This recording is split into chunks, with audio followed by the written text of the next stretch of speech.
हृदय मंदिर के आराध्य हवन जो है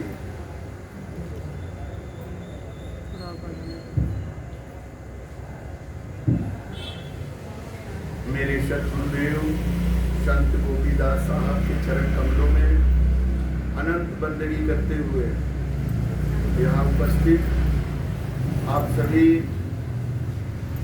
सत्संग प्रेमियों को, परमात्मा के भक्तों को मेरी सप्रेम साहेब बंदगी। जैसा कि बिन्नी साहब के द्वारा स्पष्ट किया गया था,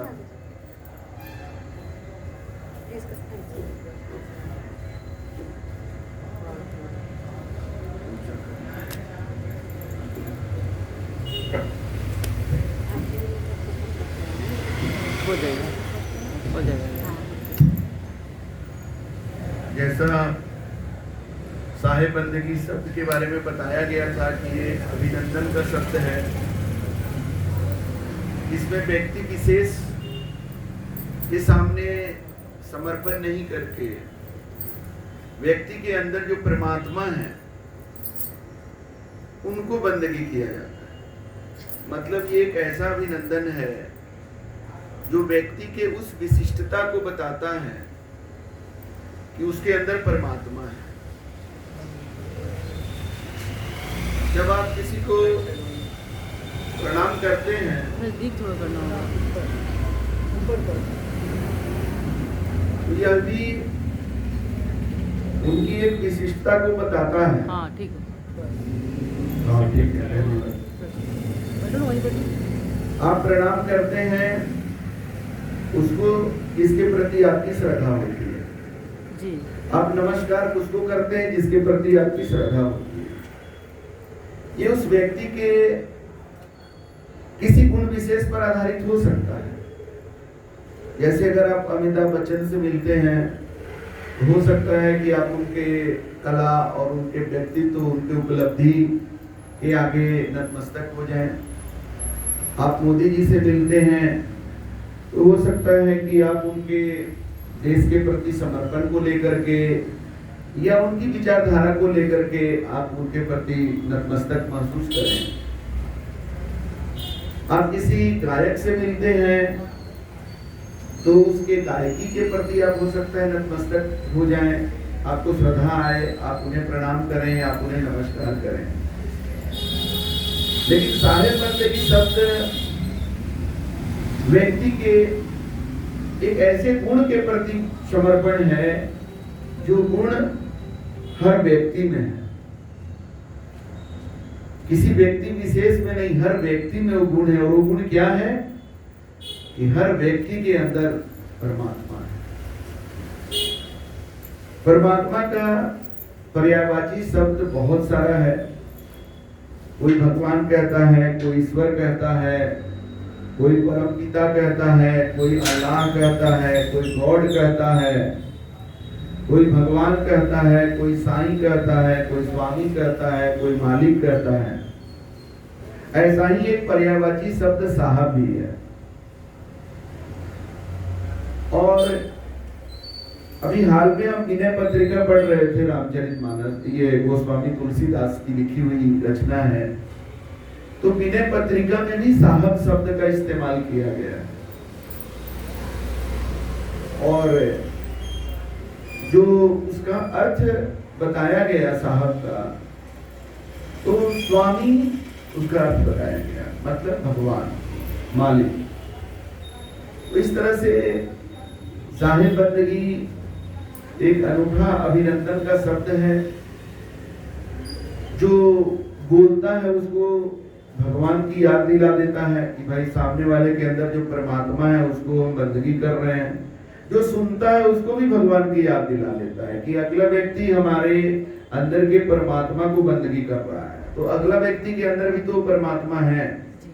तो बदले में जब आप साहेब बंदगी बोलते हैं तो आप एक साथ अपने सामने वाले व्यक्ति के प्रति सम्मान व्यक्त करते हैं और साथ में परमात्मा को याद भी कर लिए, परमात्मा को बंदगी भी कर लिए। तो ये हम नहीं जानते। हमारे गुरुदेव जब हमारे जीवन में मिले तो उनसे हम जाने साहेब बंदगी भी एक अभिनंदन है। कैसे गुड मॉर्निंग, गुड इवनिंग, ये सब कहाँ से हम लोग जानते हैं? अंग्रेज लोगों से जानते हैं। तो हम लोग तो सीख लिए, अपने बच्चे को सिखाते हैं, बेटा गुड मॉर्निंग बोलो, गुड मॉर्निंग बोलो। अब बच्चा बोलता है तो उतरा करके, तो हम बड़े प्रसन्न होते हैं। तो ठीक है, अच्छी बात है। अगर आपको गुड मॉर्निंग सिखाना अपने बच्चे को अच्छा लगा, सिखाए, आप सीखे, आपको अच्छा लगा। हमको याद है कि हम हिंदी मीडियम स्कूल में पढ़ते थे, जब अंग्रेजी सीखे कि सुबह में गुड मॉर्निंग बोला जाता है, दोपहर में गुड आफ्टरनून बोला जाता है, तो प्रैक्टिस करने के लिए घड़ी देख देख करके बोलते थे अपने आसपास के लोग, मतलब कि हम जान गए अंग्रेजी। अब कोई बात नहीं है, उसको लेकर आप खुश हैं, अच्छी बात है, अंग्रेजी जानकर खुश हैं। अंग्रेजी आपकी मातृभाषा नहीं है, फिर भी आप खुश हैं। लेकिन ये साहेब बंदगी तो हिंदी का ही शब्द है। बंदगी शब्द वंदना से बना है, वंदना संस्कृत का शब्द है। तो आज आप सीखे इसको, सुने आप इसको, आपको अच्छा लगा तो आप इसको स्वीकार कर सकते हैं, आप अच्छा महसूस कर सकते हैं आप ये बोल करके, और दूसरे को बता करके कि हम जान गए हैं साहेब बंदगी भी होता है।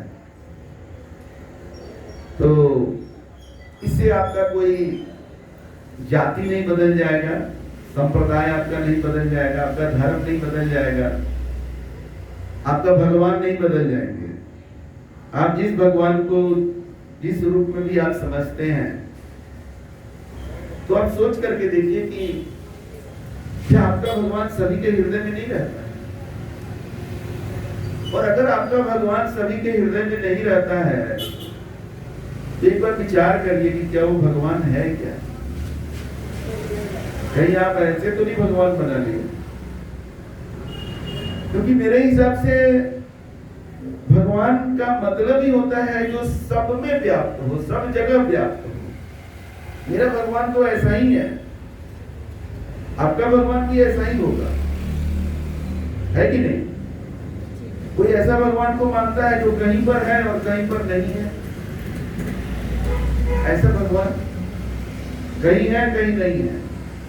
भाई मेरा भगवान सब जगह है, हर समय है। ये कार्यक्रम का मकसद क्या है? आज जो ये सत्संग कार्यक्रम हो रहा है, इसका मकसद क्या है? नीतीश जी को अपने जीवन में गुरु मिले, गुरु के माध्यम से जीवन का जो सच्चाई उनको अनुभव हुआ, धर्म के बारे में जो सच्चा उनको ज्ञान मिला, परमात्मा के बारे में जो उनको सच्ची अनुभूति मिली, अब वो दुनिया को बताना चाहते हैं। क्यों बताना चाहते हैं? क्योंकि दुनिया वही चीज खोज रही है। सत्य की खोज हर आदमी के पास है, तरीका अलग है, खोजने का तरीका अलग है, क्षेत्र अलग अलग है। कोई साइंस के फील्ड में सत्य को खोज रहा है, कोई क्रिकेट के फील्ड में सत्य को खोज रहा है, कोई म्यूजिक में सत्य को खोज रहा है, कोई राजनीति में सत्य को खोज रहा है। लेकिन खोज सत्य ही को रहा, और लोग पसंद भी सत्य को ही करते हैं। आप खुद से पूछिए कि आप झूठे आदमी को पसंद करते हैं?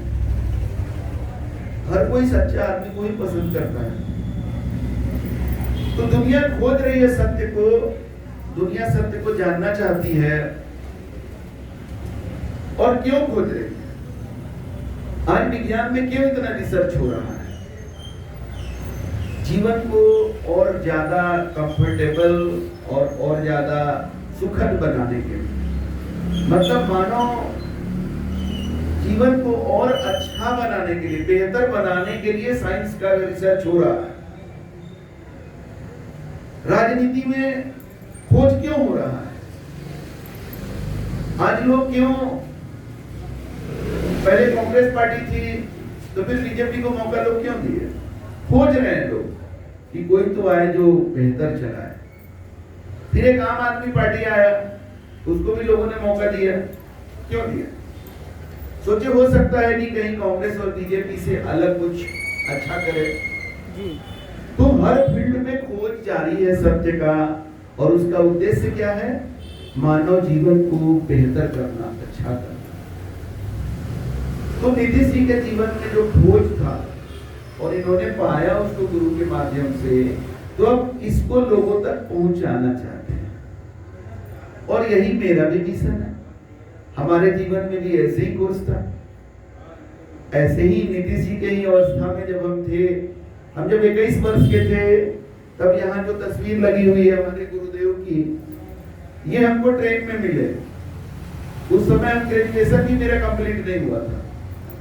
मेरे जीवन में खोज थी सत्य की, तो हम ट्रेन में ही पहचान लिए कि ये बाबा साधारण नहीं है, ये पहुंचे हुए बाबा हैं।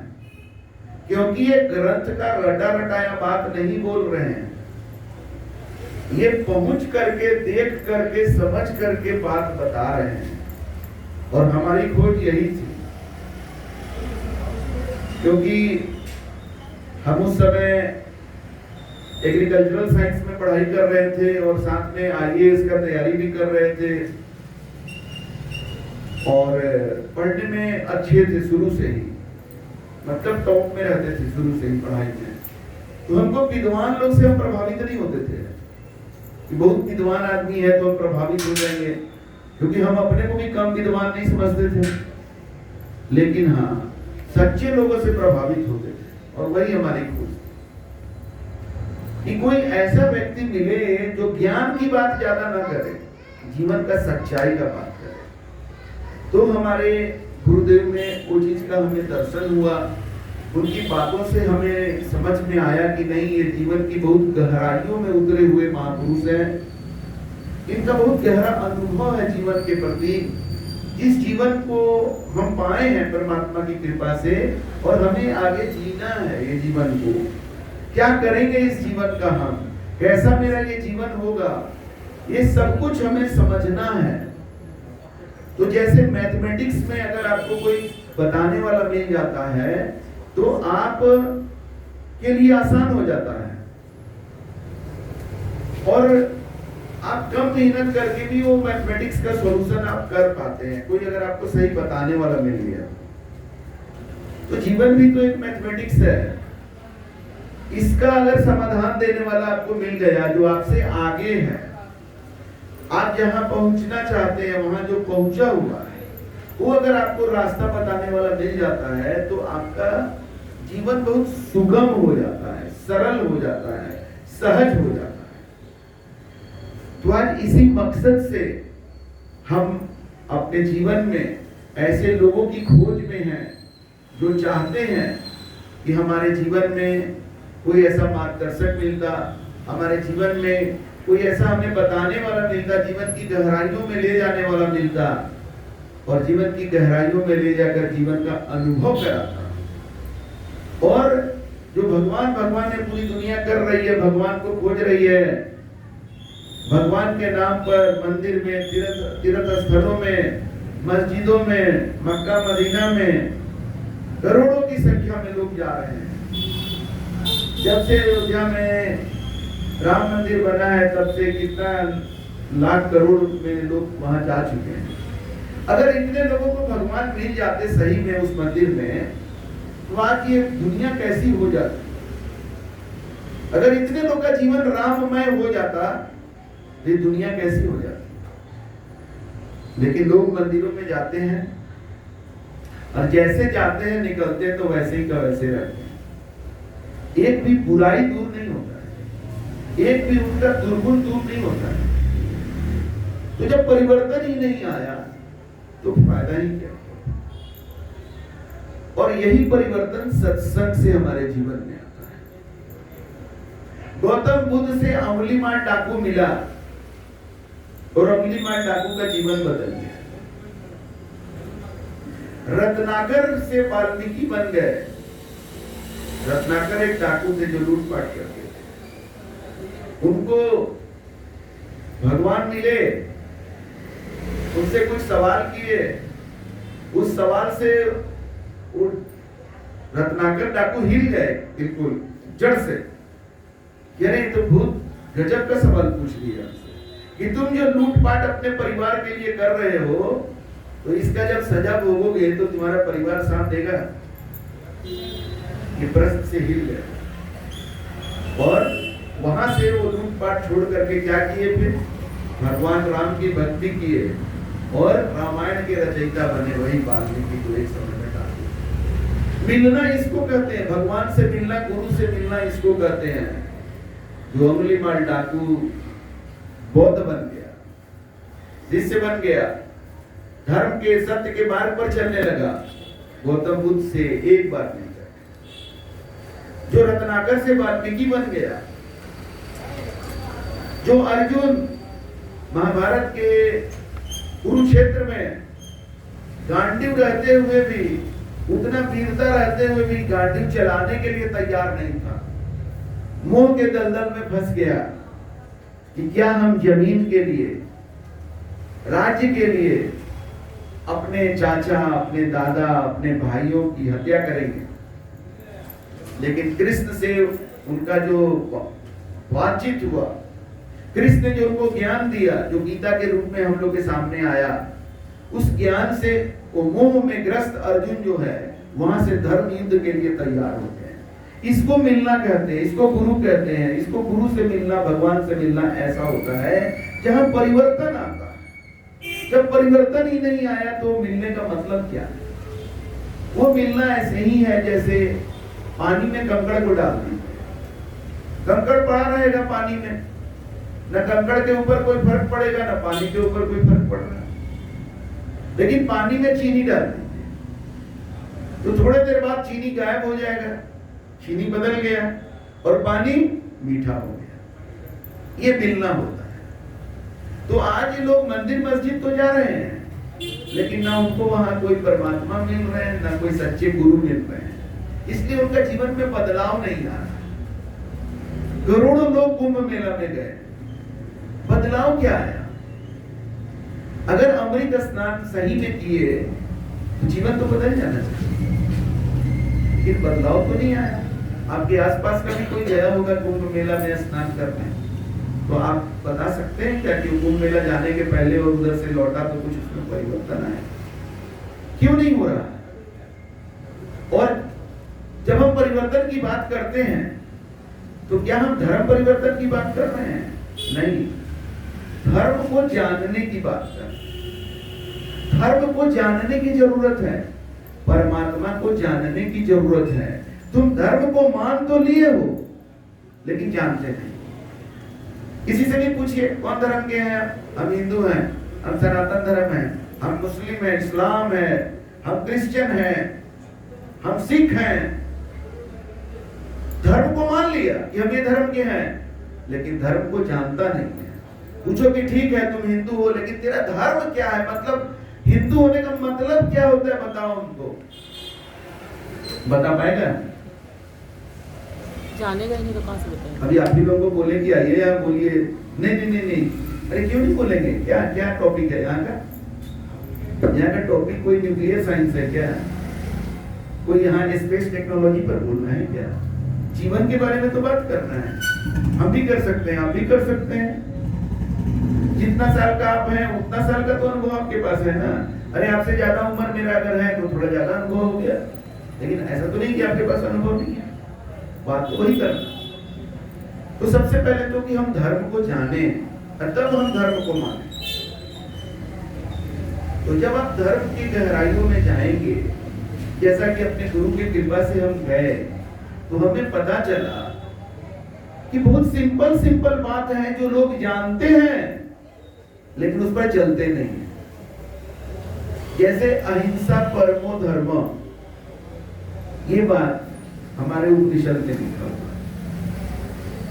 तो उपनिषद को मानते हैं, सनातन धर्म करते हैं, लेकिन उपनिषद में लिखा है अहिंसा परमो धर्म। इसका मतलब क्या हुआ? परम का मतलब क्या होता है? एब्सोल्यूट इंग्लिश में कहते हैं। जो परम का मतलब एब्सोल्यूट होता है, जहां पर कोई फॉल्ट नहीं है, इससे ऊपर कुछ नहीं है। परमात्मा, उससे ऊपर कुछ नहीं है। तो अहिंसा परमो धर्म मतलब सबसे बड़ा धर्म, सबसे पवित्र धर्म क्या है? अहिंसा। और ये उपनिषद को मानने वाले और अपने को सनातन कहने वाले अब मुर्गा काट करके खा रहे हैं, अहिंसा परमो धर्म। बकरा का गर्दन काट रहे हैं, मछली को तड़पा तड़पा करके मार रहे हैं। ये कैसा धर्म है? कौन धर्म है तुम्हारा? बताओ। धर्म तो कह रहा है कि अहिंसा परमो धर्म, और तुम हिंसा को अपनाए हुए हो। तो तुम कैसे कह सकते हो कि तुम हिंदू?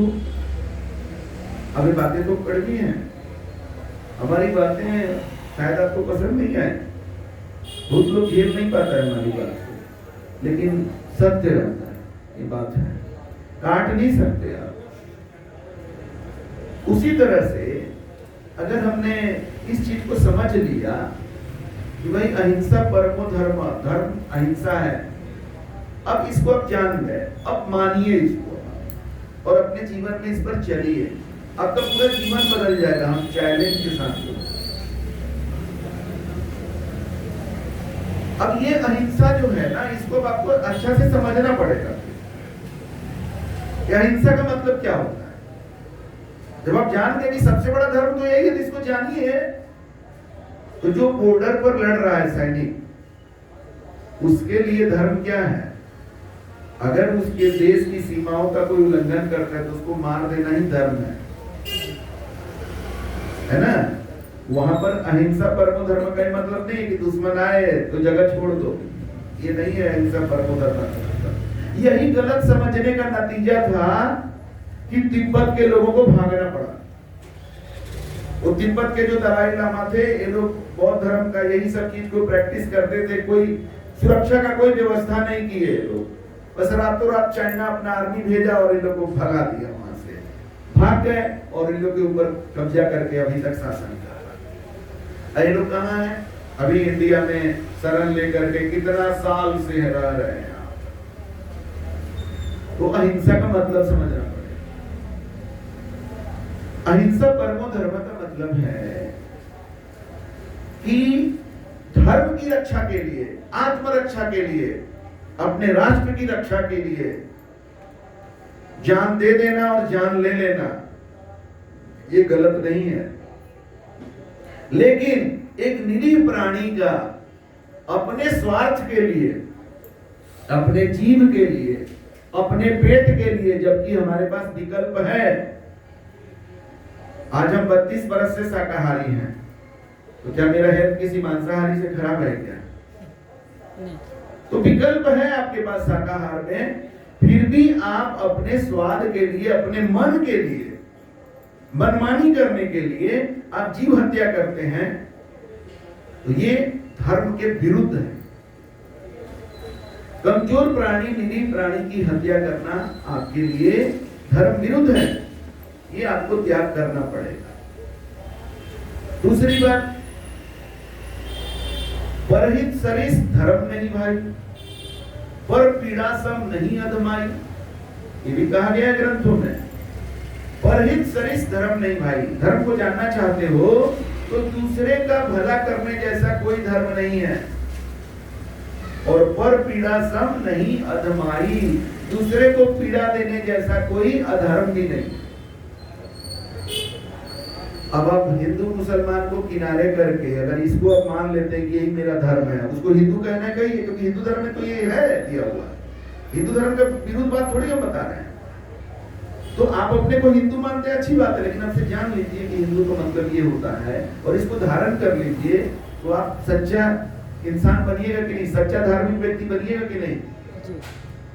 आपको कोई पीड़ा देता है तो कैसा लगता है? ऐसा तो नहीं है कि आपको कोई पीड़ा दिया ही नहीं होगा। ये तो समाज है, ये ऐसा ही है, जिसके पास ज्यादा बल है वो कम वाले को पीड़ा दे रहा है।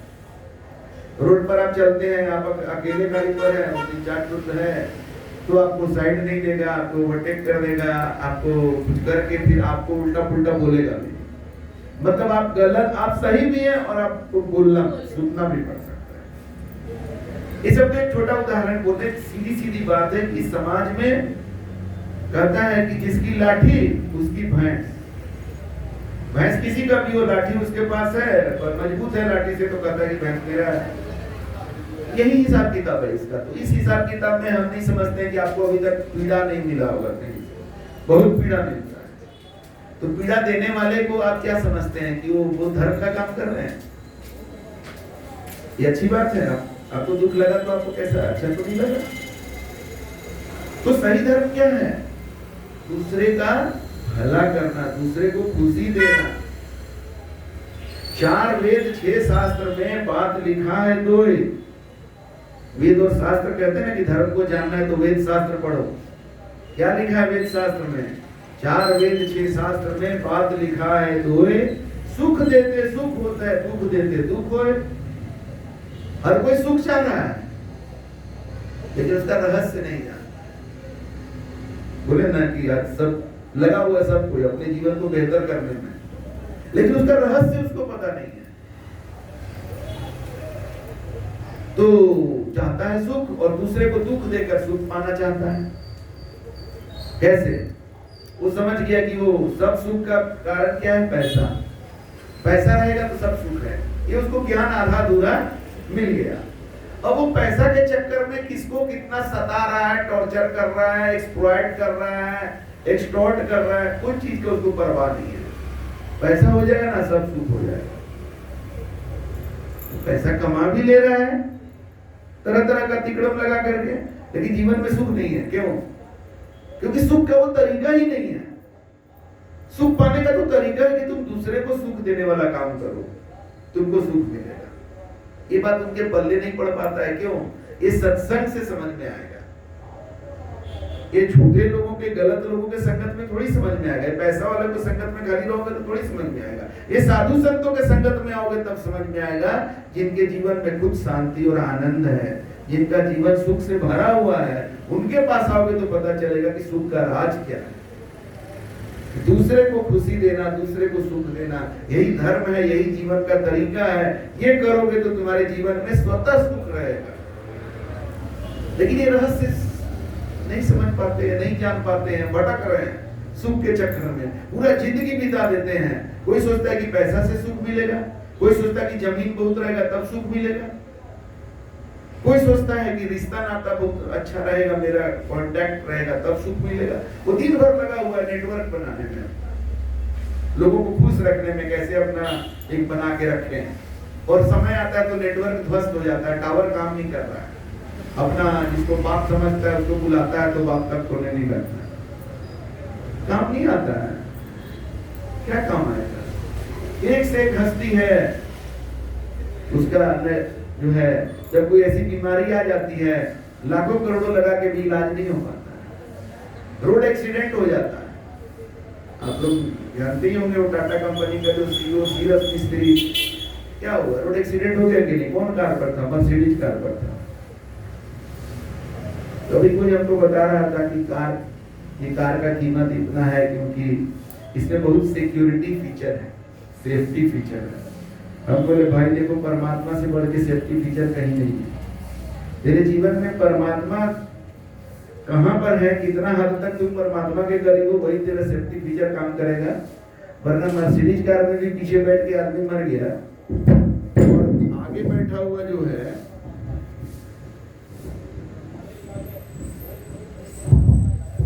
आगे बैठा हुआ आदमी बच गया, पीछे बैठा हुआ आदमी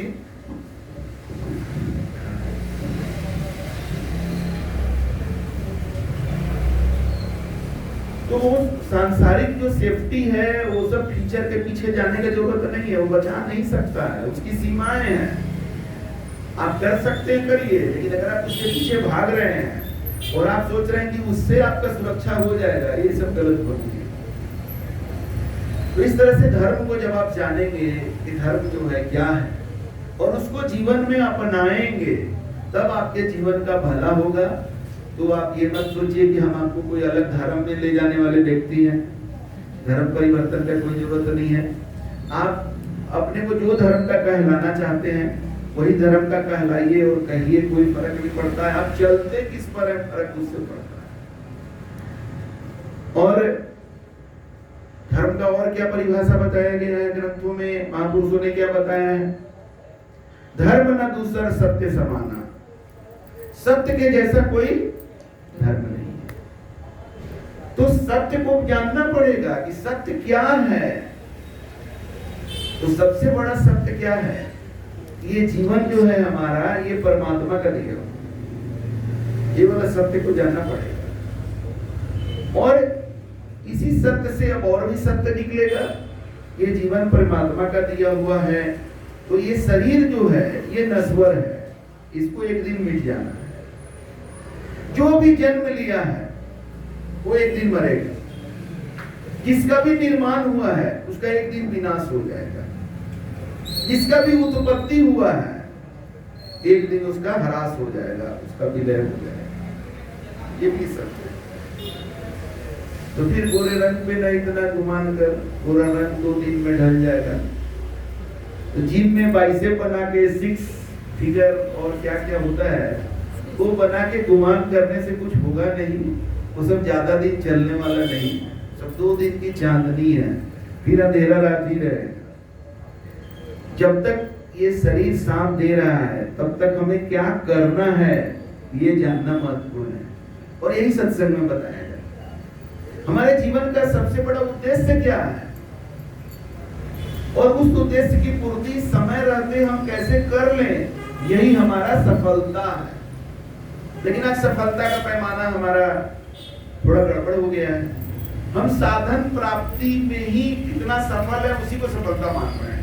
साध्य का कहीं दूर दूर तक चर्चा नहीं है। जैसे नौकरी क्या है? साधन है जीवन जीने का।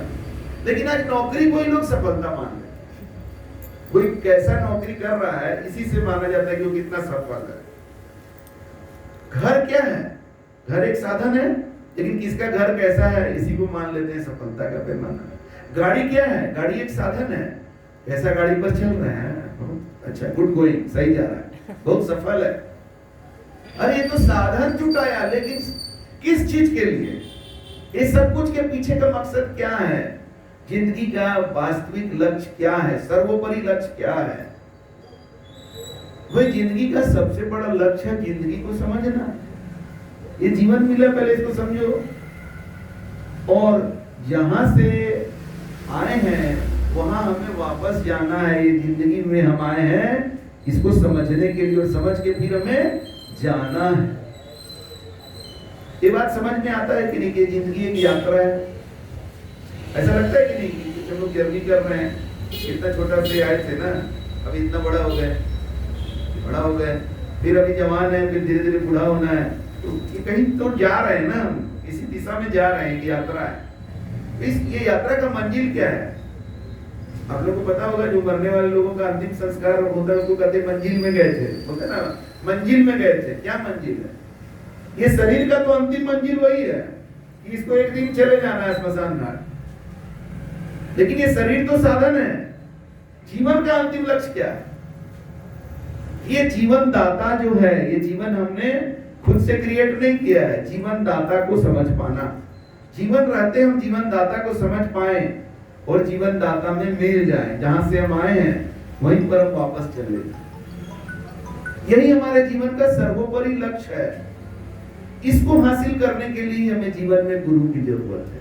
इसके लिए ही धर्म की जरूरत है, इसके लिए ही अध्यात्म की जरूरत है, इसके लिए ही सत्संग की जरूरत है। ये कहीं और से नहीं हो सकेगा। ये लक्ष्य की पूर्ति कोई और आपका नहीं कर पा सकता। और आज इसीलिए इतने सारे धर्म बन गए दुनिया में, और धर्म के नाम पर लोग लड़ रहे हैं। क्योंकि धर्म तो बना लिए, लेकिन धर्म को जानते नहीं है और धर्म पर चलते नहीं। वरना मस्जिद से निकल के कोई पथराव कैसे कर सकता है? अगर वो सही में धार्मिक स्थल उसको कहते हैं, तो वहां से निकल करके, तो जो गुस्सा में भी गया है उसको निकलना चाहिए, तो शांत होकर निकलना चाहिए। लेकिन ऐसा कैसे होता है कि जुम्मा के दिन लोग जाते हैं मस्जिद में और वहां से निकलते हैं, तो फिर वक्फ कानून और ये कानून वो कानून करके पथराव, आगजनी, ये सब कैसे होता है? तो ये धर्म स्थल से नहीं होना चाहिए। तो आज हम लोग धर्म तो बहुत सारा बना लिए, लेकिन धर्म पर चलना नहीं सीखे। और ये क्यों हो रहा है? क्योंकि जीवन में गुरु नहीं। गुरु अगर जीवन में नहीं है तो बताने वाला ही कोई नहीं है। हमारा वर्तमान में परमात्मा का खोज नहीं है। जैसे अभी चर्चा हुई ना कि हनुमान जी तो भगवान राम से साक्षात मिलते थे ना, मूर्ति लगा के नहीं मिलते थे, मंदिर में नहीं जाते थे, हनुमान जी राम जी के मंदिर में नहीं जाते थे, राम जी से वर्तमान में मिलते थे। अर्जुन कृष्ण से कैसे मिलते थे? साक्षात मिलते थे। आज का अर्जुन, आज का हनुमान जी का क्या हो गया है? जो आज का अर्जुन मूर्ति से जाके बात कर लेता है, आज का बजरंगबली जो है वो मूर्ति से जाकर के बात कर ले रहा है, राम को वर्तमान में नहीं पा रहा है, क्योंकि इसका खोज ही नहीं है। और आप लोगों को बताएं कि यही मेरे जीवन का खोज था कि हमको वर्तमान में भगवान राम से मिलना है, क्योंकि भगवान के प्रति हमारा पहले सोच सही करने का जरूरत है कि भगवान हर समय होते हैं कि किसी खास समय में होते हैं। बताइए, भगवान मरने वाले नहीं होते हैं ना, और जो मरने वाला है वो भगवान नहीं है। भगवान मरने वाले नहीं होते और मरने वाले भगवान नहीं होते। तो भगवान सदा है, शाश्वत है, तो आज ही तो होना चाहिए ना। तो फिर त्रेता युग का और द्वापर युग का दुहाई केवल क्यों देते हो? आज का बात करो ना। राम भगवान है हम मानते हैं, पर तो त्रेता युग वाले ही केवल है कि आज भी है। वो भगवान है तो आज भी होंगे और हमको आज मिलना है। हमारा खोज ऐसे ही गुरु करता है, हमें ऐसा गुरु मिले जो हमको आज राम से मिलवा दे। हमको मूर्ति से संतुष्टि नहीं है, क्योंकि ये मूर्ति जो भी बना हुआ है ये सब त्रेता युग के राम का बना हुआ है, कल्पना करके कि भाई तीर धनुष लेके चलते थे, उनके साथ लक्ष्मण जी चलते थे, सीता जी चलती थी। हर समय केवल लक्ष्मण जी और सीता जी भगवान राम के साथ रहते होंगे क्या? वो एक कहानी है जंगल जाने का, बस उस कहानी पर आधारित मूर्ति बना करके रख दिया गया। लेकिन ऐसा तो उनका जीवन का चित्रण ये पूर्ण नहीं हो सकता है ना। तो मान लिया कि भगवान है, तो आज भी तो भगवान राम होना चाहिए ना। यही मेरी खोज थी। और परमात्मा की ऐसी कृपा हुई कि हमें ऐसे गुरु मिले जो वर्तमान में राम का दर्शन कराए। ऐसे ही 8वां क्लास में हम कबीर की साखियां पढ़े, वो बहुत अच्छी लगी उनकी साखियां। जो तो को कांटा बुए ताही कोई तू फूल, तो को फूल को फूल है, बाको है त्रिशूल। निंदक नियरे राखिए आंगन कुटी छवाए, बिन साबुन पानी बिना निर्मल करे सुहाए। तो इस तरह से ये सब वाणी पढ़ के लगता था कि ये कबीर कैसे होंगे भाई, गजब बात बोल रहे हैं। कंकड़ पत्थर चुनकर मस्जिद दिया बनाए, तापर मुल्ला बांध दे क्या बहरा हुआ खुदा है। ऐसा बात तब बोलने वाला जब मुस्लिम लोगों का साम्राज्य था इंडिया में, ऐसा बात बोले उस समय में। और पत्थर पूजे हरी मिले तो मैं पूजू पहाड़, ताते तो चक्की भरी पीस खाए संसार। गजब बात है, कैसे हो गई है। तो हमें आज अगर कबीर मिल जाते तो बात बनता, कुछ थोड़ा उनसे आमना सामना होता, पूछताछ करते कि भाई आप कैसा बात करते हैं सर। यही मेरी खोज थी। और आपको बताएं कि हमें राम और कबीर दोनों का दर्शन वर्तमान में हुआ और तब मेरा जीवन बदला। हम बिहार का इलेक्ट्रिसिटी डिपार्टमेंट का जो है मुख्यालय, वहां पर डिप्टी सेक्रेटरी के पद पर कार्यरत हैं। आप सोचिए कि इस वेशभूषा में हम ऑफिस में जाते होंगे तो कैसा लगता हो। ये सब कुछ हम करते हैं इसलिए क्योंकि हमारे गुरुदेव सन 2020 में शरीर छोड़ दिए, तो उनकी याद जो है ना, उनको लोग भूल ना सके, इसके लिए हमने अपना रूप अपने गुरुदेव के जैसा कर लिया कि हम उनको अपने को देखे तो गुरु याद आते रहे, और हमें लोग देखे जो गुरु को जानते हैं हमारे, तो उनको भी हमारे गुरु याद आते रहे। मेरे गुरुदेव का कहना था कि साधु बनने के लिए वेशभूषा का जरूरत नहीं है, साधु गुण का विषय है। वेशधारी तो साधु बाबा बहुत सारे हो गए हैं, लेकिन गुण कितना है किसके पास, साधु गुण का विषय है। तो हम साधु बनने के लिए ऐसा वेश नहीं बनाए, हम अपने गुरु के याद में बनाए। और हम इसीलिए आप लोगों को भी साधु मानते हैं। आप बोलेगा हम लोगों को भी कैसे साधु मान लिया? साधु का मतलब होता है जो अपने गलतियों को साधता है। तो आप लोग अगर वैसे नहीं होते तो यहाँ आए ही नहीं। आप लोग साधु हैं तभी यहाँ आए। सत्संग में साधु ही जा सकता है ना? देखिए अभी कोई हीरो कौन फिल्म का था जो अभी कौन पुष्पा 2 है ना, उसका हीरो आया था तो भगदड़ मच गया, एक महिला मर भी गई, कितना हंगामा हुआ। अच्छा वो फिल्म देख के क्या हुआ? किसी का जीवन बदला वो फिल्म देख करके? केवल इंटरटेनमेंट, उसका डायलॉग अच्छा लगना, उसका सीन अच्छा लगना, यही सब तो हुआ ना। लेकिन उसको देखने के लिए आदमी कितना बेचैन है। बिना बुलाए खाली इंफॉर्मेशन पर इतना भीड़ भगदड़ सब मच गया। और यहाँ नीतीश बाबू कार्ड छपवा करके लोगों को जागया करके कार्ड दे करके बुला रहे हैं कि हमारे गुरुदेव आ रहे हैं, भोजन का व्यवस्था किए हुए हैं, तब भी आदमी नहीं आता है। अच्छी बात है, लेकिन आप खुश रहिए। लेकिन आप खुश नहीं है। मजेदार बात है कि आप खुश नहीं है। आप सत्संग से दूर रहते हैं, साधु संतों से दूर रहते हैं, आप बहुत होशियार हैं, लेकिन खुश क्यों नहीं है? फिर हम तो यही कहते हैं कि भाई मेरे नजदीक नहीं आते हो तो हमसे दूर रख के खुश रख के दिखा दो। नहीं रहते हैं लोग। सुनकर के बड़ा दुख होता है। जीवन में लोगों का इतना दुख तकलीफ है ना, सुनकर दुख होता है और अफसोस होता है कि काश मेरे पास आए, मेरे पास उसका रास्ता है, लेकिन उनको समझ ही नहीं आता कि इनके पास कैसे रास्ता हो सकता है। अरे भाई 120 किलोमीटर प्रति घंटा की रफ्तार से जो बॉल आता है उसको तुम नहीं मार पाओगे, लेकिन विराट कोहली तो मारेगा ना। तुम्हारा उसका अभ्यास नहीं है ना, तुम्हारा जिंदगी उस पर नहीं लगा रहे हो, तो तुम्हारे ऊपर उतना तेज रफ्तार से पत्थर फेंकने से, बॉल फेंकने से तुम नहीं ये कर पाओगे। लेकिन जो अपना जीवन उस पर लगाया है, उसके पास उसका समाधान है ना, उसी में वो छक्का मार देता है ना, सब लोग ताली बजाते रहते हैं। लेकिन ये नहीं सोचते हैं कि जैसे इसके पास ऐसे ऐसे बॉल पर बैट चलाने का समाधान है, वैसे ही साधु संतों के पास हमारे जीवन में जो तेज रफ्तार से समस्याएं आती हैं, घटनाएं दुर्घटनाएं आती हैं ना, उनका समाधान साधु संतों के पास है। इसीलिए जो जानते हैं वो उनको अपने सर आंखों पर रखते हैं। और वही बात उधर भी है, जो क्रिकेटर लोग को जानते हैं वो उनको सर आंख पर लेकर के चल रहे हैं। भाई उनके लिए वही है, अच्छी बात है। वो क्रिकेटर को ही जानते हैं कि कितना महान आदमी है, बताओ ना, इतना तेज गेंद आया उस पर छक्का मार दिया, वही उसके लिए बहुत बड़ा बात है। हम जब अपने गुरुदेव से नया जब मिले थे तो हम भी बहुत क्रिकेट लवर थे। तो हम अपने गुरुदेव से पूछे कि गुरुदेव ये क्रिकेटर लोग के बारे में आप कैसे सोचते हैं? तो क्या सोचे इनके बारे में? तो नहीं मतलब आपको ये लोग कैसा लगता है? बोले कुछ भी नहीं लगता है।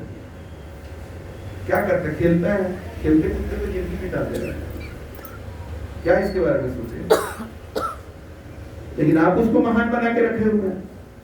आपके महान बना के रखने से थोड़ी महान हो जाएगा। कोई क्रिकेटर का पूजा होता है क्या? कोई राजा का पूजा होता है? आईएएस ऑफिसर का पूजा होता है? कोई इंजीनियर का पूजा होता है? पूजा किसका होता है? भगवान राम का होता है। काय के लिए? सत्ता को छोड़े थे सत्य के लिए। इसके लिए भगवान कृष्ण का पूजा होता है। क्यों? अधर्म को छोड़कर उन्होंने पांडव जो धर्म पर थे उनका साथ दिया। कृष्ण के पास तो पूरा विकल्प था कि कौरवों के साथ हो जाते, लेकिन उन्होंने साथ किसका दिया? पांडवों का दिया। पूजा कृष्ण की होती है। गौतम बुद्ध की पूजा होती है। क्यों? राजसी सुख सुविधा विलास को त्याग किया उन्होंने सत्य की खोज के लिए। कि लोग दुखी क्यों है दुनिया में? ये जीवन इतना दुख से भरा हुआ क्यों है? इसका खोज करने के लिए। और खोज करके क्या लाए? मन जो है, इच्छाएं जो है, वही दुख का कारण है। लेकिन 2500 साल पहले उन्होंने खोज कर लाया। हम भी ये बात को चिंतन किए कि दुख क्यों है, तो गौतम बुद्ध का दर्शन पढ़े, बोले इच्छाओं के कारण दुख है। और एक इच्छा ऐसा है कि ये तो झरना के जैसा पैदा होते रहता है। कहीं से कोई लाओ भाई, कोई बटन दो जो दबा दे तो इच्छा बंद हो जाए और मेरा दुख खत्म हो जाए। तो ऐसा तो कोई बटन मिला ही नहीं हमको। तब हम बोले कि नहीं, ये से काम नहीं चलेगा, कुछ और आगे का खोज करना पड़ेगा। गौतम बुद्ध वहां तक खोजे, उसका नतीजा क्या हुआ? लोग इच्छा को कंट्रोल करने के लिए तरह तरह का टेंट्रम्स अप्लाई करना चालू कर दिए। भाई घर छोड़ के उधर चल जाओ, जंगल में चल जाओ, इधर जाओ उधर जाओ, इच्छा हो ही नहीं, न देखोगे न इच्छा होगा, तरह तरह का उपाय किए लोग, लेकिन वो तरीका कारगर नहीं हुआ। तो हमने भी खोज किया कि दुख का कारण क्या है। तो हमारे गुरुदेव के सानिध्य में आए तो हमने प्रश्न किया, तो गुरुदेव ने बताया, गुरु विमुख सोई दुख पावे, जन्म जन्म सोई ढहकावे। आज दुनिया का ये हाल इसलिए क्योंकि वो गुरु से दूर है, इसीलिए दुखी है। जो गुरु के नजदीक है वो सुखी है। अब ये आप किसी भी फील्ड में लागू कर दीजिए। बहुत सारे क्रिकेटर बनने के लिए लोग काफी संख्या में, अभी तो हम जिधर जाते हैं छोटा छोटा शहर में सैकड़ों जो है लड़का लोग लड़की लोग क्रिकेट खेल रहा है, प्रैक्टिस कर रहा है, बट उसमें से निकलता कितना है? कौन निकलता है? जिसको क्रिकेट का सही कोच मिल जाता है और वो बढ़िया मेहनत करता है। एक तो कैंडिडेट सही होना चाहिए और दूसरा उसको कोच सही मिलना चाहिए। कोच सही नहीं मिलेगा, जिंदगी भर बैट बॉल करते रहो तो कुछ नहीं होगा। उसी तरह से आज आप लोग यहाँ पर हैं, अभी हम पूरा आप लोग के बारे में तो वैसे जानते नहीं है, बट जो भी है कहीं ना कहीं जॉब कर रहे होंगे, कुछ अर्न कर रहे होंगे, यहाँ अपना लाइफ लीड कर रहे हैं, तो कोई ना कोई पढ़ाई किए होंगे तभी तो, और पढ़ाई किए तो कोई ना कोई गुरु पढ़ाया होगा ना, तभी तो यहाँ तक पहुंचे हैं। लेकिन यहाँ जो पढ़ाई चल रहा है ये कोई स्कूल कॉलेज में पढ़ाई नहीं होने वाला। ये पढ़ाई अब यहाँ से जीवन का गुरु जब जीवन में मिलेगा तब जीवन सही होगा। अर्थ का गुरु मिला तो अर्थ सही होगा, गाना का गुरु मिलेगा तो गाना सही होगा, क्रिकेट का गुरु मिलेगा तो क्रिकेट सही होगा, जीवन का गुरु मिलेगा तब जीवन सही होगा। तो अभी तक आपके जीवन में भी बहुत सारे गुरु मिले जिसके चलते आज आपका जीवन वहां है जहां पर है। लेकिन अब जीवन को अच्छा करना है, जीवन को उस ऊंचाई तक ले जाना है जो सर्वोपरि है, जो सर्वोत्कृष्ट है, वहां जीवन को पहुंचाना है, तो वहां पहुंचा हुआ गुरु चाहिए। इसलिए ग्रंथों में कहा गया है, 7 द्वीप 9 खंड में गुरु से बड़ा न कोई, करता करे न कर सके गुरु करे सो। इतना बड़ा दर्जा गुरु को दिया गया। जो परमात्मा भी नहीं कर सकते हो गुरु कर सकते हैं। कि परमात्मा अपने बारे में नहीं बोल सकते हैं, आपके अंदर तो है, तो कहां बोल रहे हैं कि हम भगवान हैं। और आप बोलिएगा कि आप भगवान हैं तो लोग क्या कहेंगे कि पगला गया है, जबकि ये सत्य है। लेकिन यही गुरु में हम परमात्मा का दर्शन कर लेते हैं, तब एक दिन हमारे दिल में ख्याल आता है गुरु के सानिध्य में रहते रहते कि गुरु में और हम में तो कोई अंतर ही नहीं है। तो जो परमात्मा गुरु में है वही तो हमारे अंदर भी है। इस स्थिति को अध्यात्म में सोहम ओहम की स्थिति कही जाती है। कि शिष्य गुरु से इतना प्रेम करता है, इतना प्रेम करता है कि एक समय के बाद शिष्य और गुरु में कोई फर्क ही नहीं रह जाता है। इसका उदाहरण सांसारिक प्रेम में भी है। फिल्म का गाना सब सुने होंगे, जो 2 जिस्म मगर एक जान है। सांसारिक लड़का लड़की का प्रेम में भी एक अवस्था ऐसा आ जाता है कि दोनों देखने के लिए 2 रह जाता है और अंदर से एक हो जाता है। लड़की में भी लड़की वाला गुण नहीं रह जाता, उसके अंदर भी पुरुषार्थ हो जाता है। लड़का जैसे खाली रूप अलग अलग होगा, दोनों में एक जैसा हो जाता है। ये प्रेम में इतना शक्ति है। अब कौन कहां प्रेम कर रहा है उसी पर उसका रिजल्ट है। तो जैसे प्रेम करेगा ना उसी के जैसा हो जाएगा। तो इससे एक निष्कर्ष निकलता है कि उससे प्रेम करो जिसके जैसा बनना चाहते हो। तो जब एक शिष्य गुरु से प्रेम करता है ना, तो प्रेम करते करते वो गुरु के जैसा ही बन जाता है। तो गुरु के जैसा मतलब क्या हुआ? शिष्य गुरु को परमात्मा मां का दर्शन कर रहा है गुरु में, और गुरु के जैसा वो बन गया तो परमात्मा ही तो बन गया। ये गुरुकुल से यही बनता है। इसीलिए यहां देखिए कितना वैकेंसी है। यहाँ वैकेंसी है ना, जगह पूरा है। पूरा इंडिया में एक सीट निकलेगा, अप्लाई करने के लिए गट्स चाहिए होगा, ओके कि नहीं? आदमी सीट देखता है, ज्यादा सीट रहता है तो इसमें मेरा कोई चांस बनेगा, एक सीट है कहां से मेरा होगा। तो ये जो सत्य और धर्म का जो स्थान है ना, समझ रहे ना, परमात्मा से ऊपर का जो दर्जा है गुरु का, वहां पर जगह कैसे मिलेगा सब? तो यहाँ पर किसी को रोक टोक नहीं है, सबको बुलाया जाता है। रोकने वाला है ना अंदर घुसा हुआ पूरा फात।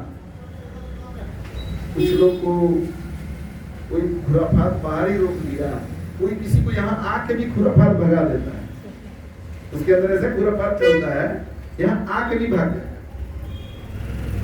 वही रोकने वाला उसी के अंदर है, और यहाँ पहुंचाने वाला, आप लोगों को यहाँ पहुंचाने वाला भी आपके अंदर से है, आपको रोक के रखने वाला भी आपके अंदर ही है। हो सकता है कि अंदर से कोई आवाज आता हो कि अब हो गया, चलो आ गए, चलो चलते हैं, फिर कोई आवाज रोक देता होगा, और इसी पर रिजल्ट है सारा जीवन का। जैसे जो स्टूडेंट नहीं पढ़ता है, वो क्या नहीं पढ़ता है, उसके अंदर भटकाने वाला पावर है, थोड़ा अपनी बात में पढ़ लेंगे, तुरंत मूवी देख लेते हैं, थोड़ा तुरंत खेल लेते हैं, यही करते करते उसका जिंदगी चला जाता है। और वही चीज पढ़ने वाला स्टूडेंट के अंदर भी आता है, थोड़ा खेल लेते, नहीं पढ़ना है। इसी को पहचानना है कि दो शक्ति आपके अंदर है, एक आपको सही जगह ले जाने वाला और एक आपको भटकाने वाला। आप किसके साथ हैं उसी पर आपका जिंदगी है। तो आज हमने आपको धर्म के बारे में बताया, सच्चा परमात्मा के बारे में। अब परमात्मा के बारे में क्या है कि परमात्मा को सब कोई मिलना चाहता है। भगवान मिल जाते ना तो हम ये मांग लेते। हम लोग छोटे थे तो वरदान का कहानी से बहुत सुना करते थे, भगवान मिलते हैं तो कहते हैं वरदान मांगो, तो तैयारी करके रखते थे कि भगवान मिल जाएंगे तो अगर 3 वरदान बोलेंगे तो क्या क्या मांगेंगे। मतलब इसी टाइप का विचार रहता है भगवान के प्रति कि भगवान मिल जाते तो हम ये मांग लेते, हम वो मांग लेते, बस खाली मांग लेते। तो भगवान बचते हैं ऐसे लोगों से, काहे के लिए मिलेंगे उससे, मिलेंगे तो मांग लेगा। आप ऐसे दोस्त क्या जाना चाहिएगा जो बताओ कि जाएंगे तो भी पैसा मांगेगा, छोड़ो क्या जाना है। भगवान वैसे लोग, ऐसे भक्तों से क्यों मिले जो प्लान बना के बैठा हुआ कि भगवान मिलेंगे तो ये मांग लेंगे, हम वो मांग लेंगे। अरे सब कुछ तो भगवान दे दिए हैं हमें, अब पाने के लिए हमें मेहनत करना पड़ेगा, है ना। कल हम लोग मैसूर घूमने गए थे, नितिन जी लेके गए थे हम लोग को। अब वहां वृंदावन गार्डन गए, तो इतना बड़ा गार्डन है। अब आपको गार्डन का आनंद लेने के लिए तो घूमना पड़ेगा ना, तो चलना पड़ेगा ना, मेहनत तो करना पड़ेगा।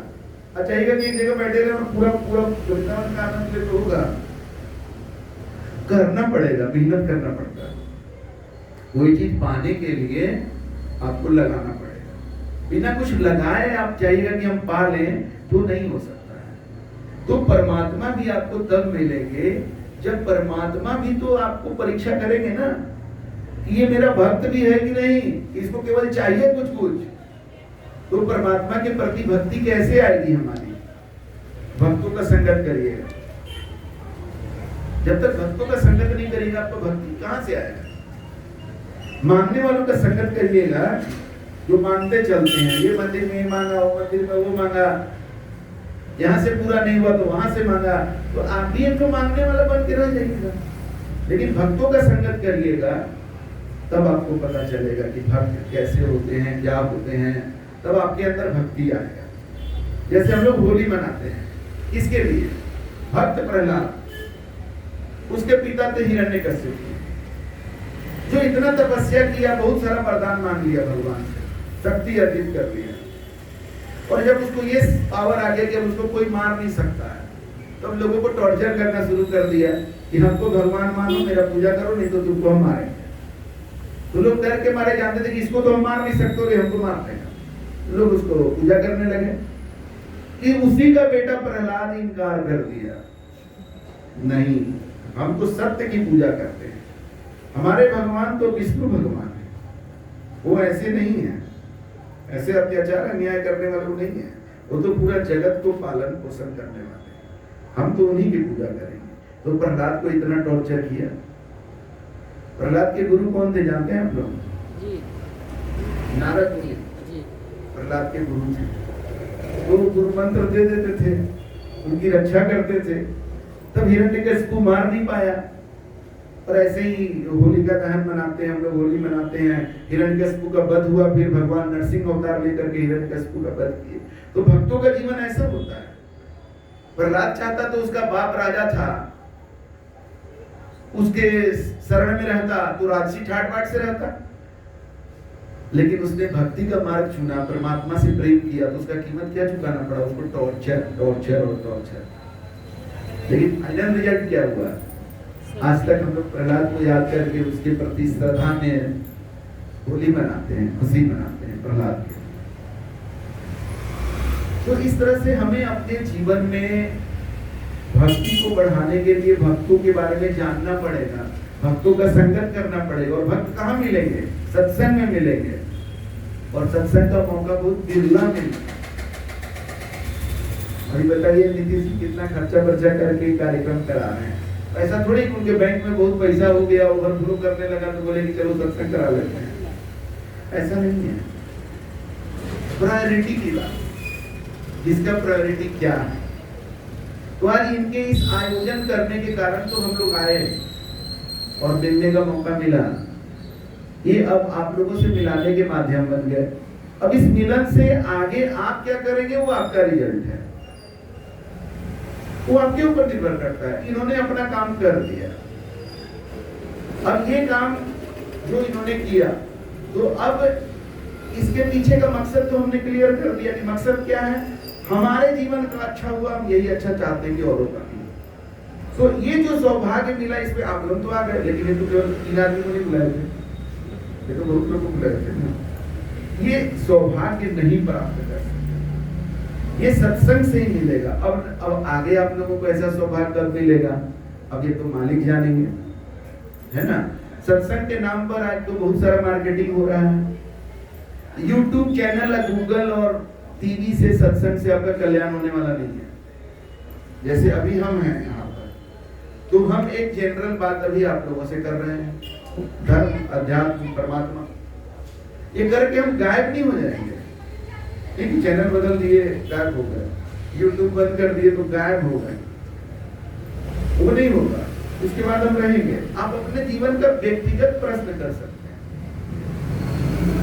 जैसे मान लीजिए कि अभी यहाँ पर कोई आना चाहता है, तो नीतीश को फोन करता है और कहता है कि भाई हम आना चाह रहे, वहां जहाँ तुम बुलाए थे, तो कैसे आएंगे, थोड़ा सा हमको गाइड करो। तो उसका पहला सवाल क्या होगा? आप कहाँ पर है बताइए, तभी तो बताएंगे ना कि कैसे आना है।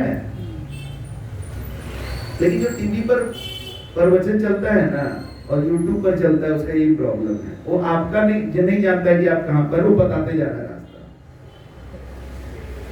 है कि नहीं। और अब हमारा यही अंतर है कि अभी बहुत बातचीत आप लोग से नहीं हुई, लेकिन थोड़ा इतना तो जानते हैं कि नीतीश बुलाया है, तो नीतीश के ही संगत में होंगे, नीतीश के ही आसपास होंगे, कुछ स्थिति तो समझ सकते हैं। और आए हैं तो हिंदी समझते होंगे, तभी आए होंगे। और हिंदी समझ रहे हैं तो कहीं ना कहीं कनेक्टेड हो गए, बिहार से, झारखंड से, या यहाँ भी रह के हिंदी सीखे हैं, तो आपका संस्कार वहां पहुंच गया है जहाँ प्रवचन को आप समझ सकते हैं। तो उस हिसाब से हम बात कर रहे हैं, और कोई बात अंधाधुंध किए जा रहा है। करोड़ों लोग सुनने वाले हैं, कौन कहाँ है, क्या है, नहीं है, उसको बोलना कैसा बात है कि लोग सुनते रहे और बार बार सुनते रहे, व्यू बढ़ते रहे, टीआरपी बढ़ता रहे चैनल का, ये उद्देश्य है। और यहाँ उद्देश्य क्या है? जीवन बदलना। नीतीश हमको बोला कि हम तो बहुत प्रयास किए हैं, लेकिन ज्यादा लोग उतना रिस्पॉन्स नहीं ले रहे हैं। तो हम बोले कि बेटा चिंता मत करो, एक आदमी भी अगर हमारी बात को समझ जाएगा ना, तो तुम्हारा ये सत्संग कराना सार्थक हो जाएगा। क्योंकि जीवन को गहराई से समझने वाला, जीवन में जग जाने वाला एक आदमी बहुत बड़ा परिवर्तन लाता है, लाया है और लाएगा। जैसे महात्मा गांधी जो है, महात्मा गांधी जग गए, जब कब जगे?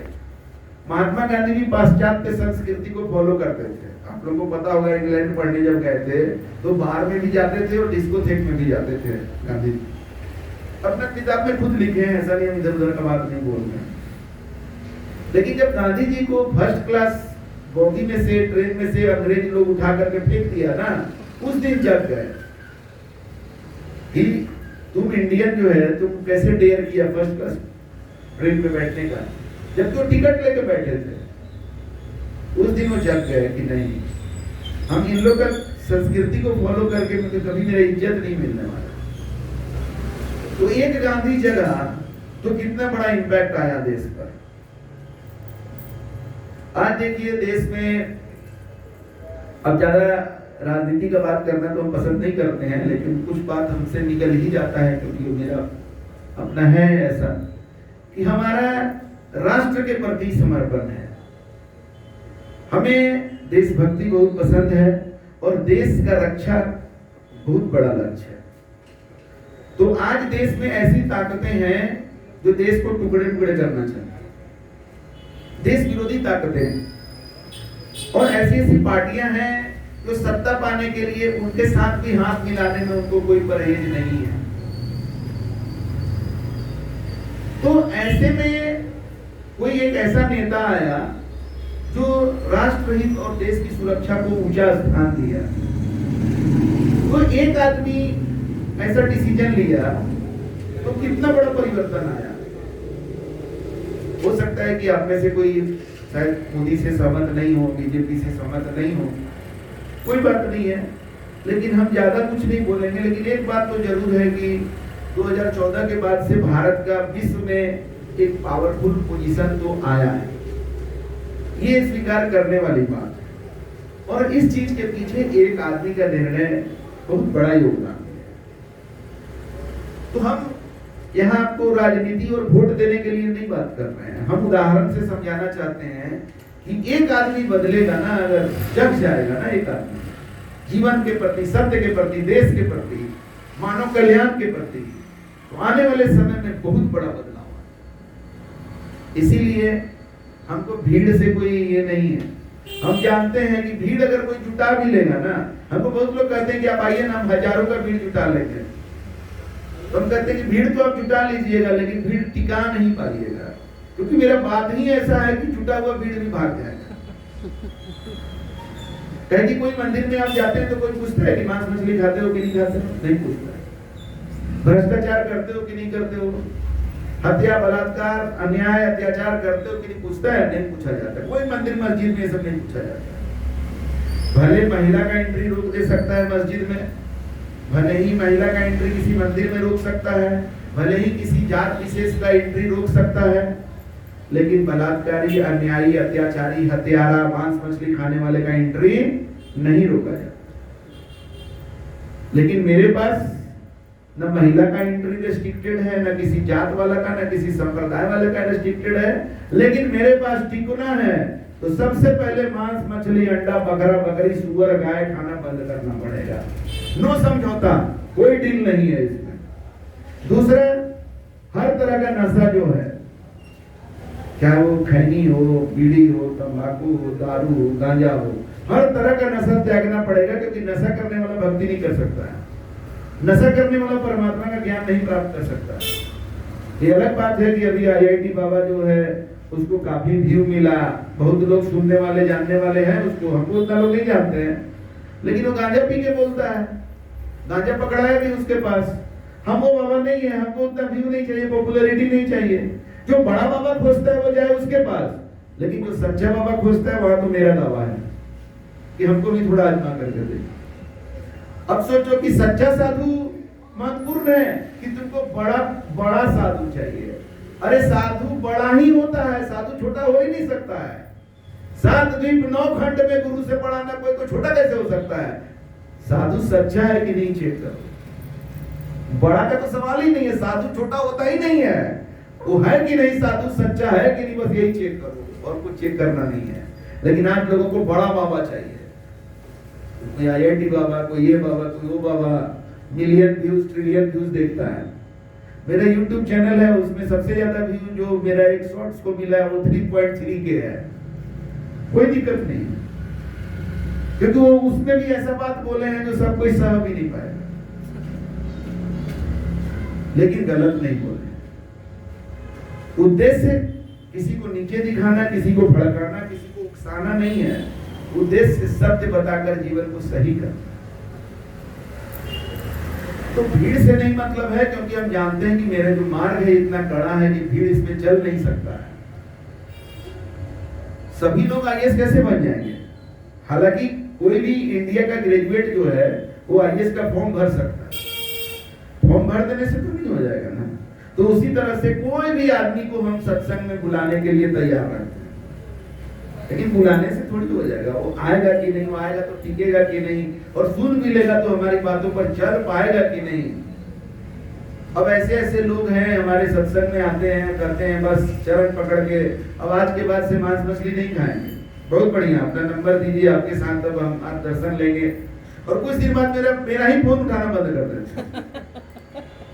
क्या हुआ भाई, बाद में पता चलता है, फिर कभी मिल गए तो आपके यहाँ से गए ना तो पत्नी एकदम हंगामा करती कि मांस मछली कैसे नहीं खाइएगा। तो अब बताइए, आप ही बताइए, मैंने घर में शांति तो होना चाहिए ना। अब वो शांति के लिए देखो सत्य के साथ समझौता कर रहा है, वो शांति टिकाऊ होगा। जो शांति सत्य पर आधारित नहीं है वो शांति टिकाऊ नहीं होगा, वो पानी का बुलबुला की तरह होगा।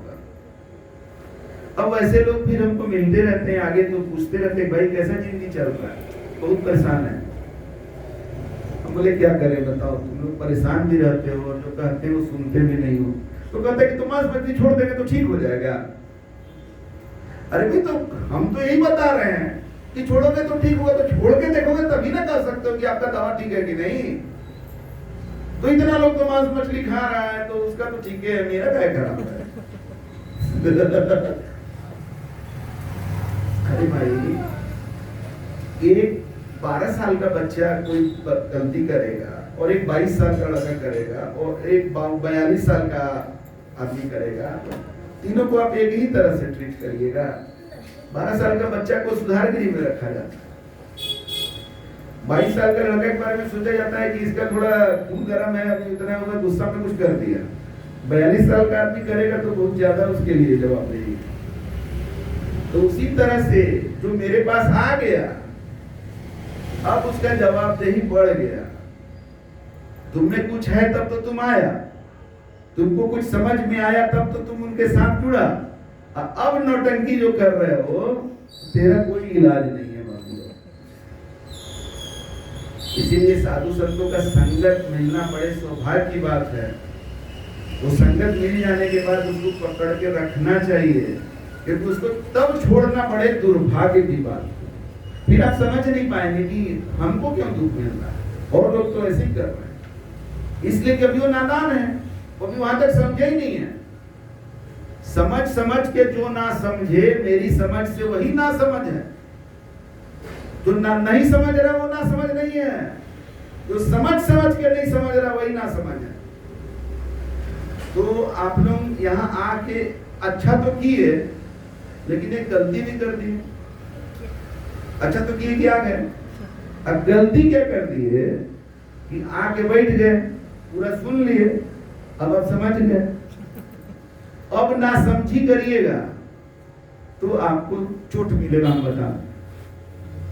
इसलिए यहां से जाने के बाद आपको मांस मछली अंडा बकरा बकरी गाय सुअर खाना नहीं है। ये सब गलत खान पान है। आज तक अगर आप खाए हैं तो कोई बात नहीं है, हम भी खाते थे, बहुत खाते थे। लेकिन जब हमारे गुरुदेव मिल गए, ट्रेन में मिले, समझा दिए, दोबारा पीछे मुड़ के नहीं देखेगा, समझ गए कि ये गलत है। अरे आदमी मरता है अपने परिवार का, उसको छूते हो तो छुटका मनाते हो, नहाते हो, धोते हो, और मरा हुआ जानवर को घर ले आते हो, किचन में ले जाते हो, और फाइनली अपने शरीर के अंदर ले जाते हो। तुम्हारा ब्लड उससे बन रहा है, मुर्दा से। क्या पवित्रता, क्या शुद्धता, क्या भगवान का पूजा पाठ, क्या बात कर रहे हो।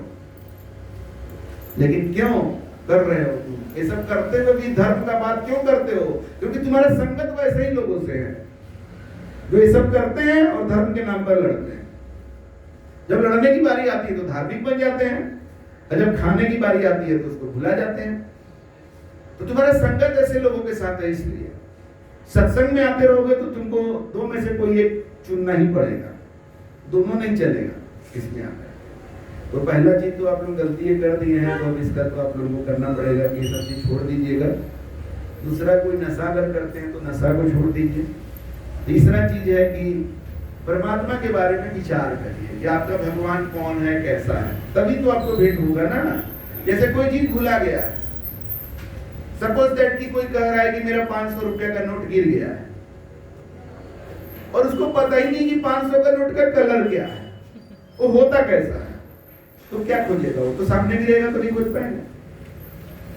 तो भगवान आपसे दूर है, आप भगवान को नहीं मिल पा रहे हैं भगवान आपसे, और आप खोज रहे हैं, तो आपको भगवान कैसे होते हैं उसका तो कुछ रहना चाहिए ना आपके पास, दिमाग में कुछ तो खाका रहना चाहिए ना, तभी ना मिलाइएगा। जैसे लापता आदमी के बारे में फोटो देता है कि नहीं, ये लापता है, इनका फोटो इनको कहीं भी देखिएगा तो इनका बताइएगा। तो भगवान आज लोगों के जिंदगी से लापता है और लोग भगवान को खोज रहा है, तो कुछ तो खाका होना चाहिए ना।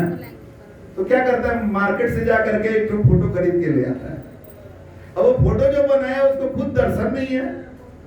पूछो कि भाई तुम ये फोटो बेच रहे हो, शंकर भगवान को देखे हो ऐसा, भगवान राम को ऐसा देखे हो? तो हम नहीं देखे हैं, हमने जैसा बनाया हम बेच रहे हैं, हम बेच। कौन बनाया पता बताओ उसका, जाके पूछ के देखो। जो बनाया बोलेगा हम तो ऐसे ही पहले से देख रहे हैं, कोई देखा नहीं है और तस्वीर लेकर चले आए, तो मिलेगा आपको? नहीं मिलेगा। अरे शंकर भगवान गला में सांप लटका के बैठे रहते होंगे क्या? ऐसा होता है क्या? ठीक है, सांप के मालिक वो हैं, विध्वंस के देवता है ना, तो सांप जो है वो तो विध्वंस करने वाला है, तो उसके वो मालिक हैं। वो त्रिशूल जो है उनका शस्त्र है, मतलब कि हमेशा त्रिशूले लेके रहते हैं। ऐसा नहीं है डमरू नहीं लेके डमरू बजाते रहते हैं, बना देता है आकृति वैसे। तो वो सब चीज को थोड़ा किनारे करके भगवान के बारे में विचार करते हैं लोग। तो पहला बात क्या है भगवान का, कि भगवान सर्वशक्तिमान होते हैं। स्वीकार है कि नहीं है? ऑब्जेक्शन है तो बोलिए, क्या भगवान सर्वशक्तिमान होते हैं कि नहीं? तो सर्वशक्तिमान एक होगा कि दो होगा कि तीन होगा कि चार होगा? शक्तिमान अनेक हो सकता है, लेकिन सर्वशक्तिमान एक ही होगा। तो अब आप बताइए, आपका भगवान जो है, जो भगवान आप खोज रहे हैं, वो भगवान सर्वशक्तिमान है कि शक्तिमान है? तो इससे एक बात तो क्लियर हो गया कि आपका भगवान एक ही जो होगा, 4 तो 5 तो नहीं हो सकता। दूसरी बात, भगवान एक जगह रहते हैं कि सब जगह रहते होंगे? सब में व्याप्त होंगे कि एक जगह होंगे? सर्वव्याप्त होंगे। क्लियर? तो सर्वव्याप्त होंगे तो भगवान को कहीं भी याद किया जा सकता है कि नहीं? कहीं भी मिल सकते हैं कि नहीं? हो है ना। अब इसका प्रमाण भी आपको दे रहे हैं। रामचरितमानस में दिया हुआ है, सिया राम मैं सब जग जानी, करहु प्रणाम जोरी जुग पानी। ये पूरा संसार को हम सिया राम मैं देख रहे हैं। ये नहीं बोला गया कि फलाना मंदिर को सिया राम मैं जानी, सिया राम मैं सब जग जानी। और आगे क्या कहा गया है, तुलसी इस संसार में सबसे मिलिए जाए, ना जाने किस रूप में नारायण मिल जाए। मतलब भगवान तो पूरे संसार में व्याप्त हैं, लेकिन किसी व्यक्ति के रूप में मिल सकते हैं, इसलिए सबसे मिला जुला करो, इसी रूप में मिल सकते हैं। अब समझ में आ रहा है ना, है सब जगह इसी रूप में मिल सकते हैं। अब इसको संत कबीर ने ऐसे बताया, घट घट मेरा साइया सुनी सेज न कोई। मेरा साइया जो है, मेरा मालिक जो है, मेरा जो परमात्मा है, वो घट घट में है, कोई जगह खाली नहीं है। बलिहारी उस घट की जाघट प्रकट होए, प्रकट कहीं कहीं पर हो जाते हैं, इसलिए सबसे मिलते जुलते लोग किसमें प्रकट मिल जाए तुमको कह नहीं सकते।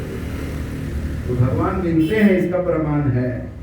किस रूप में मिलेंगे? आदमी के रूप में ही मिलेंगे, इसका भी प्रमाण हो गया। अब परमात्मा आपके जो हैं वो अंतर्यामी होंगे कि नहीं जानने वाले होंगे लोगों को नहीं समझते होंगे कि समझने वाले होंगे? अंतर्यामी होंगे। अंतर्यामी माने जो अंदर का बात जानते हैं। तो फिर भगवान से कुछ मांगने का, छुपाने का कोई बनता है? जब भगवान सब जगह हैं, हर समय हैं, तो मंगलवार को मांस मछली नहीं खाएंगे, बृहस्पतिवार को नहीं खाएंगे, इसका कोई मतलब है? छठ के समय नहीं खाएंगे, सावन में नहीं खाएंगे, इसका कोई मतलब नहीं है। अच्छा, आपके भगवान जो हैं वो दया के सागर हैं कि नहीं? होंगे कि नहीं? भगवान दया के सागर मानते हैं कि नहीं भगवान को? तो मुर्गा काटने से प्रसन्न होंगे? आपको करना चाहिए ऐसा काम। आप चाहते हैं भगवान मिले तो आप ऐसा काम करेंगे ना जिससे प्रसन्न होकर मिले आपसे। ये सब छोड़ना चाहिए कि नहीं? छोड़ना चाहिए। फिर भगवान ने आपका जीवन दिया है, मानते हैं? मानते हैं। और नशा क्या करता है? नशा हमारे जीवन का नाश करता है। नशा का मतलब ये नाश, आप सब जानते हैं। Tobacco is injurious to health, cigarette smoking is injurious to health. जो ड्रिंक है, वो जो शराब है, वो शरीर को नुकसान करता है। तो परमात्मा का दिया जीवन है और आप जानते हो कि इसको नाश करने वाला काम करिएगा तो परमात्मा आपसे प्रसन्न होंगे। इसके मतलब में अगर उनको दूध चढ़ा दीजिएगा तो कोई मतलब नहीं है उसका। इसके बदले में दूध चढ़ा दीजिएगा तो खुश हो जाएंगे? नहीं ना। ये चढ़ाइएगा, नशा चढ़ाइएगा तब ना खुश होंगे। ये इस तरह से अपने परमात्मा को जानिए, समझिए और उनके हिसाब से अपने को तैयार करिए। जहां तक तैयार कर सकते हैं, आपको परमात्मा का प्रकट दर्शन होगा। आप उस हिसाब से हैं ही नहीं कि वो दर्शन दें। आप वो काम कर रहे हैं जिससे उनको कोई लेना देना नहीं है। आप जल चढ़ा दे रहे हैं। अब बताइए, शंकर भगवान के जटा से गंगा नदी निकली है, मानते हैं? और आप उन्हीं को जल चढ़ा रहे हैं। क्या हो जाएगा उससे उनका? जल के जगह दूध चढ़ा दीजिएगा तो क्या हो जाएगा? लेकिन आपने ये बात जान गया ना कि परमात्मा दया के सागर होते हैं, तो आप दयालु बन जाइए, ये ज्यादा बड़ा पूजा हुआ ना। आप अपने क्रूरता को त्याग दीजिए, ये ज्यादा बड़ा पूजा हुआ ना। भगवान को क्षमा पसंद होगा या लड्डू पसंद होगा? क्षमा। तो आप क्षमाशील बन जाएंगे, ज्यादा अच्छा लगेगा कि नहीं भगवान को?